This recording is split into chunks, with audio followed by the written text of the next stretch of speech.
Hello, violas. Today we're going to be working on page 7 from the Essential Elements book 2. And this is going to be taking us through the bottom octave, the lower octave of C major. So last time on page 6 we worked on the C major scale that starts on the G string with the third finger. And now we're going to be working on the lower part of it, which starts on your open C string. So the notes of that scale, we start on the very open C string. Make sure that you're putting quite a bit of weight into the bow. And if you are playing on a smaller viola, maybe a 14-inch viola or smaller, possibly even a 15-inch viola, don't be too frustrated if your C string doesn't really sound like a C string is supposed to. Understand that the full-size viola is 15-inch to 17-inch, and until you get to the 15-inch viola and you put a decent quality string on it, you're not going to get that characteristic C string sound. In fact, your other strings also might not have that sort of warm tone quality that you would associate with viola. But the idea is you need to have an instrument that fits you, and as you learn how to play, you'll develop skills that when you are able to move up to a larger viola, you're gonna sound like a viola. My instrument here is a 15.5-inch, and so it's got a nice warm resonant sound on the C string. And if you end up getting bigger and you can get an even bigger viola, you don't want to get a viola that's too big for your body. So you don't want to, you want to make sure that you can still reach the end of the scroll and you get your hand all the way around it. But if you do end up being a taller person with longer arms and you get a larger viola, it'll have an even more warm and resonant sound on the C string.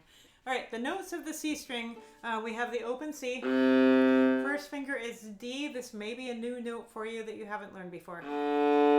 Second finger, this is high second, not low second finger. So we've got a whole step between first finger and second. There should be a finger space in between.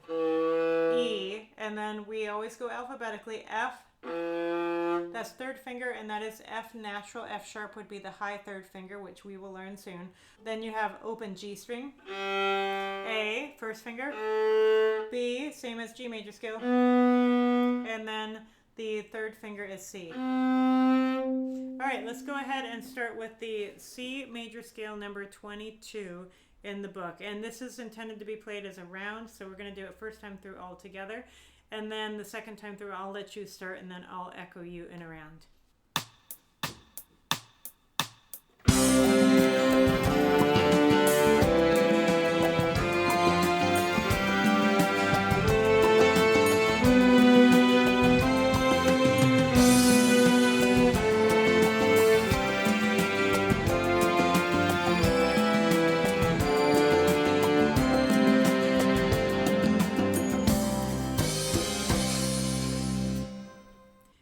Now we'll play it in a round. You go ahead and start with the recording, and I will echo you one measure later.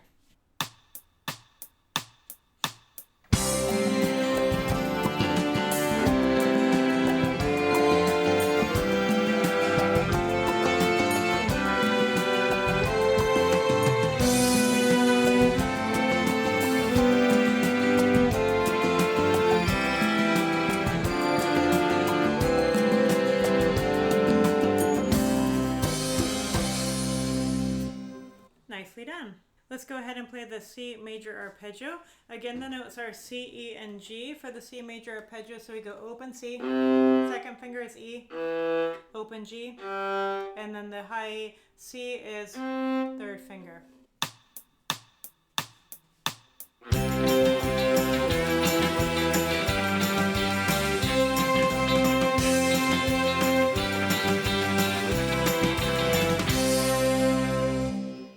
Good job.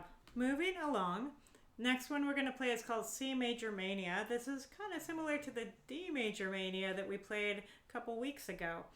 And this one starts again on the open C string. With this one, you are using your fourth finger to play the G. So that is in the third measure.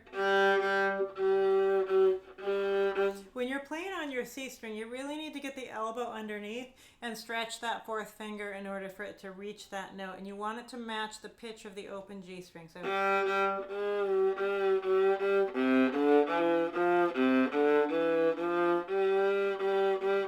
practice getting that note in tune. If you don't really stretch it, you may find that it sounds a little flat. So we really need to stretch it and get the elbow under. Putting the elbow under helps to get the fingers over that lowest string. Let's go ahead and try it with the backing track.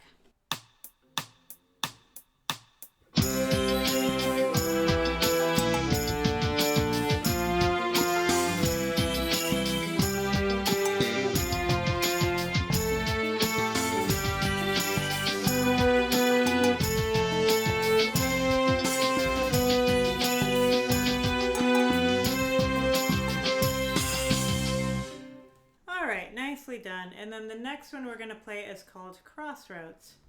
Let's go ahead and try this one slow first. So I'm going to click the slow button and we'll play it at a slow tempo, and then we'll go ahead and play it up to the regular tempo.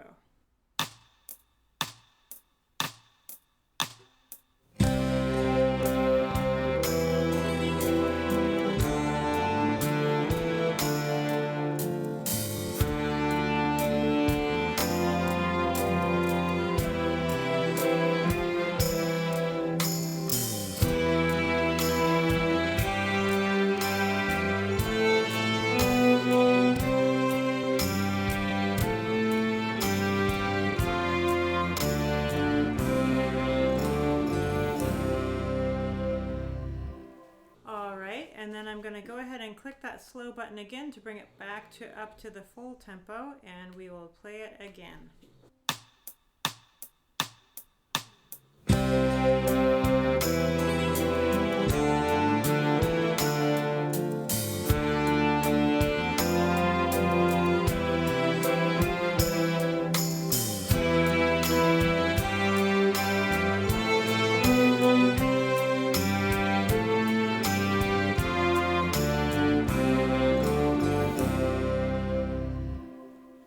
And that does it for page 7.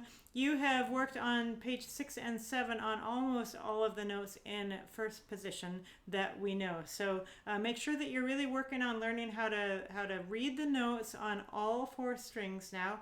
And you may find that some of these strings are a little bit newer to you. So spend time reviewing the notes and then just really learning what the notes look like on the page for the strings that are new to you. And I really encourage you also to use musictheory.net to practice your note reading skills. Good luck and happy practicing.